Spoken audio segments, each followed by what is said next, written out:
Everyone, Pam Gregory, astrologer. I just wanted to share some thoughts I've been having, really, some kind of ruminations, if you like, that don't contain a lot of astrology, just to let you know up front, but just looking at a big picture, and I hope that some of this may be helpful to you, because we're clearly living through enormous times right now. And yes, there are some really terrible situations happening in the world, a lot of death and destruction. And for many of us, we are doing something practical where we're able to, where we want to, and we're able to. But for others of us where that isn't a possibility, we can work very powerfully energetically. And, there's 10 tons of evidence, as I frequently say, to support mass meditations and focused energy to really help difficult situations. So one of the positive things that has happened when we see a lot of destruction in our world is that we feel a wave of massive compassion. And that is one word that it absolutely comes to mind with this upcoming Jupiter-Neptune conjunction in Pisces. Compassion is one of the first things I would say about that conjunction. So we're connecting with our hearts with many, many people across the world. And that is a very positive aspect of what's happening. But clearly, as I say, there's great tragedy. And so really do, if you want to work energetically, imagine that you're just beaming brilliant, sparkly white diamond light into any darkness and density in any situation on Earth. See it as perhaps even spinning in a vortex, this sparkly, beautiful diamond light, and even being effervescent, if you like, to cleanse and clean and purge any darkness and destruction that you're seeing. And actually, the Jupiter-Neptune conjunction will help a great deal with this, because it's a kind of big wave. It's a wave of compassion, but it's also a wave washing away the old structures, washing away anything that is dark and dense. So both the astrology and working energetically in this way can help us. And the more of us do that, of course, the more powerful it can be. And something I talk about a lot is where you put your focus, where you put your attention. Because wherever we put our focus and attention, we are literally activating, we are energizing, we are strengthening whatever we're focusing on.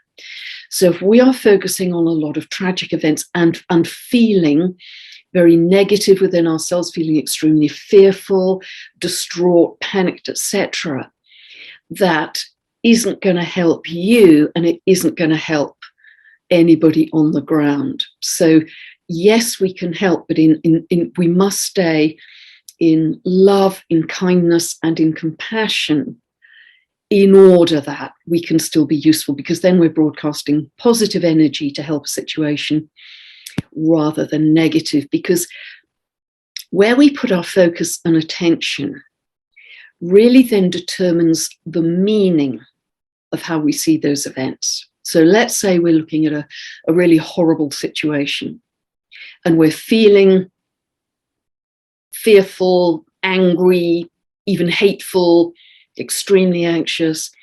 That means that the meaning we are giving those events is one of, this is a dangerous, scary situation. And that then becomes your worldview. The world is a dangerous, scary place.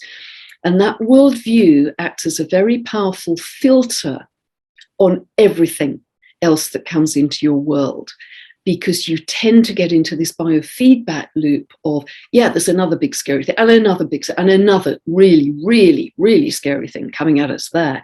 That becomes your worldview and your filter. That also, of course, affects your emotional state, and it also affects your state of health, because when we're anxious and stressed, that has a very big hit. I mean, 10 tons of evidence on that. Everybody knows that it's a big hit on health. So again, we're not helping ourselves, the people around us, but we're not even helping those distant people, because we're pouring more of what we don't want. That focus and attention is activating and strengthening what we don't want more of. Whereas if we see our world largely as loving and conscious and intelligent and evolving, that acts as a very different filter to all of the events coming into us. And yes, we can still see that there are tragedies and terrible destruction happening in our world, but we have a more positive filter on it to keep ourselves in a better energetic state and be more used energetically, because everything feeds back to the collective. Everything, whether we're aware of it or not, we're not just affecting our own little energy fields in our own reality, we are feeding into the collective in every moment. And that's because there's a whole interconnected web of life. I talked about this quite a lot in my first book, and I think James Lovelock was one of the wonderful writers that talked about this organic, holistic earth that he called Gaia, which we all love so well, that there's a whole interconnected web of light and of life that holds it all together. Now, in ancient scripts, they called that Indra's net, really. Some of you may be aware of that, but in our more modern scientific times, we are really recognizing a lot of that as plasma. And as many of you know, I'm getting very interested in plasma. Please know I very much have L plates on with this. I'm still learning and digging, but it fascinates me because plasma is all around us. There are 4 states of matter. There is solid, liquid, gas, and this 4th state of plasma, which is a kind of as I understand it, electrically charged hydrogen and helium, but it's all around us. 99% of the universe is made up of plasma. And so I think this helps us really when we're thinking of how we use our attention and our focus, because so often we're thinking, well, how can I, living in America or England or wherever, possibly affect events thousands of miles away? It's because everything is interconnected, and plasma actually forms that web of life that brings it all together. So whatever you're doing in one geography, healers know this so well, remote healing, doesn't matter where you are, you can still affect somebody thousands of miles away. And just as an example of this, I remember being involved some years ago in an experiment for Lynn McTaggart, where we were, there were quite a few hundred of us, I think, meditators scattered all over the world, and we were trying to help this particular veteran of Afghanistan who was suffering very, very badly from PTSD and anxiety and panic attacks. He hadn't left the house, I think, in over a year. And so we were asked it was on a split screen. I remember his name was Todd, and he had electrodes attached to his head that were measuring his brainwave patterns, which were being printed out on the other half of the screen. So clearly we could see he was in high beta brainwave pattern. He was very stressed and anxious and panicky. And what Lynn McTaggart told us as the meditators to do was to just focus for 20 minutes, focus loving energy on bringing him peace, bringing him down to alpha wave. And she said every sort of few minutes you can just quickly open your eyes and see what's happening to his brainwave pattern. And I remember within minutes, that high beta measuring via the electrodes onto his brainwaves started to drop dramatically from high beta towards alpha and become much, much calmer. And apparently after that, he started to sleep and be able to leave the house, etc. That was 20 minutes. So that's just a tiny, tiny example of many that Lynn has done, and Joe Dispenza is the same, that shows how powerful our focus and intention and energy is, even though we think it's wafty. This is the new age that we're moving into, with a much greater understanding of everything is energy, everything is frequency, everything is vibration. And I was listening to Dan Winter the other day. I'll put the link to the video below because he is an absolute genius, and I don't pretend to understand everything he says, but he's been teaching the physics of consciousness for over 30 years. And he talks a lot about plasma. Sometimes it's called bioplasma, but what he calls it is plasma supraconsciousness. And he is very clear that there is intelligent consciousness. Plasma is intelligent in all the way through our universe. And in fact, really, this is what Lynne McTaggart was writing about in her book, The Field. Because I think if we start to think we're not just interacting with air when we're focusing our energy, because air feels kind of neutral and what can that do? If we start to understand the science that plasma is intelligent consciousness, then this act of co-creation, of constant feedback into this electrically charged energy with which we are forming geometries. And the more coherent our emotion, the more positive and coherent the geometries become in the plasma, which feeds back into a much better reality than we're currently experiencing.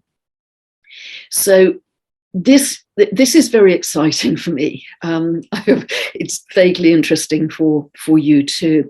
And when I had that wonderful conversation with Heather Ensworth a couple of weeks ago, she was mentioning that we are all moving towards homo luminous, she called it, homo luminous, becoming more of the light body. And I've talked at great length about how our Earth is currently moving through the photon belt, does that every 12,000 years, roughly, give or take 500. And many of us can actually see this very bright white photonic light and energy, but many of us can feel it because it is so powerful. It's coming in so fast. And of course, we're completely unused to this in our lifetime. So that is pouring in. If we look at the coronal mass ejections that are happening, I was listening to I believe she's an astrophysicist, Alicia Gonzalez, the other day. And she was saying that in 2018, we had only 26 coronal mass ejections. In 2020, we had just over 100. And this year, it is forecast that we may have up to 1,000 coronal mass ejections, including M-class and X-class storms. So these are massive forces coming in. You know, the sun is kind of throwing out these massive solar storms and flares. And because the magnetic shield of the Earth has dropped significantly, the magnetic shield of the sun has dropped significantly, that's why we are much more open to this cosmic and galactic radiation. And by the way, I had a wonderful interview. I was interviewing Zachariah, who is an aspect of the Ascended Master Dwal Kul, just yesterday, and I hope that will go up in the next few days, asking him about photonic energy, about coronal mass ejections, and what he said, I think was really, well, for me, it was mind-blowing. So I hope it helps you in piecing this puzzle together of what we're going through.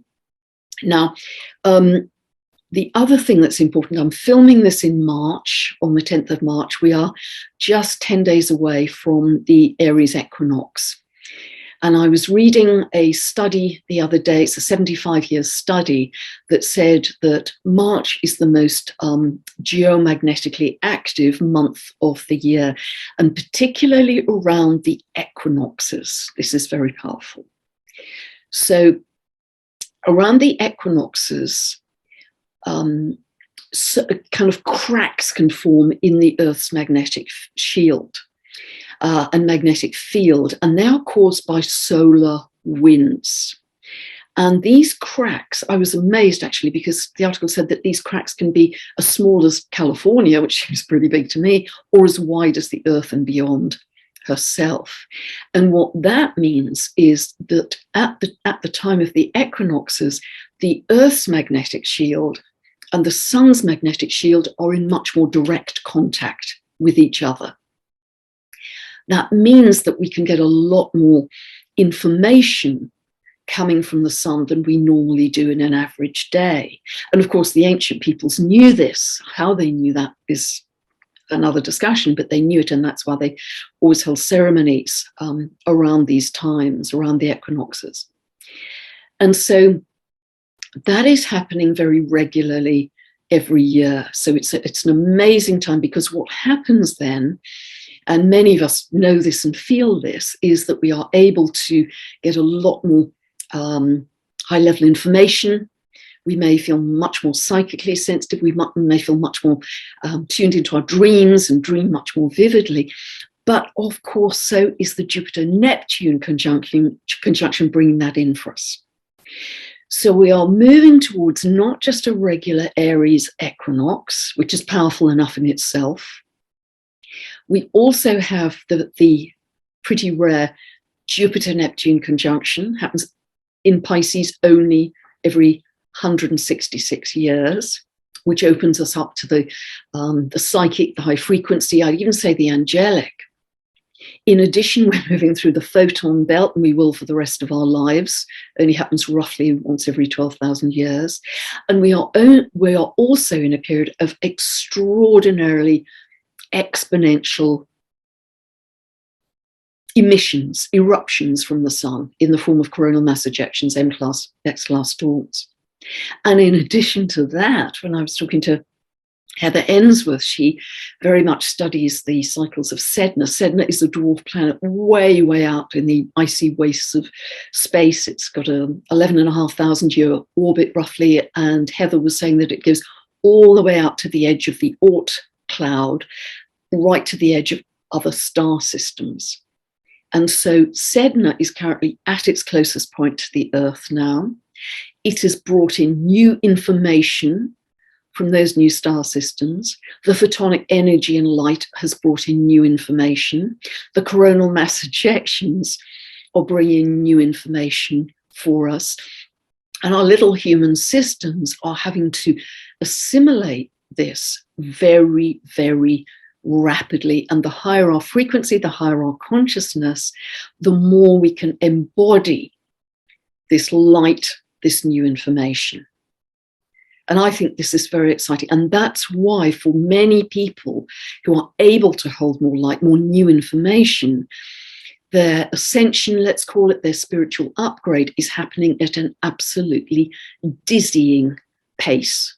You know, they just can't keep up with these quantum jumps that they're experiencing with this new energy, with this new information coming in, feeling much more connected to source, etc. So this is an extraordinary opportunity, and recognize that we are the ground force for New Earth. We are absolutely the ground force. And our thoughts, our emotions, our choices, our focus, our intentions, what frequency we're broadcasting, they are all forming the stepping stones towards Earth's future trajectory. We are the pioneers, we are the spiritual warriors that are laying the groundwork for the Earth's trajectory going forwards for the long term. No pressure there. So that's why this is such a critical time, such a pivotal time in terms of our mastery of our energy. And as I said at the beginning, if we go into a real dive of negative energy, completely human and understandable. I mean, we have such empathy as human beings. But if we do, it's a lose-lose-lose situation. We're not helping ourselves, we're not helping the people around us, we're certainly not helping the collective.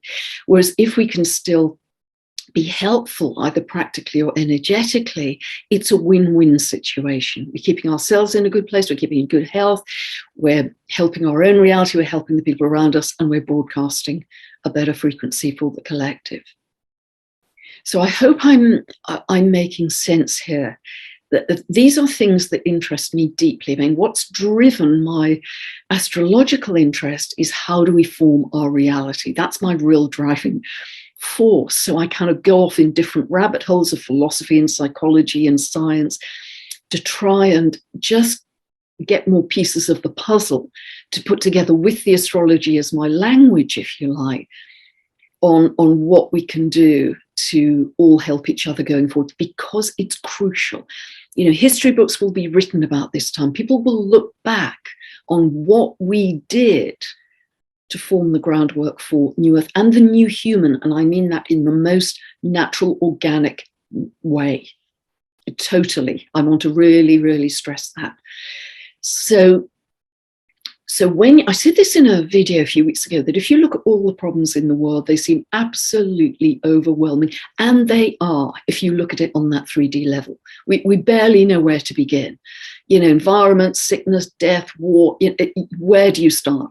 It would take 1,000 years and more.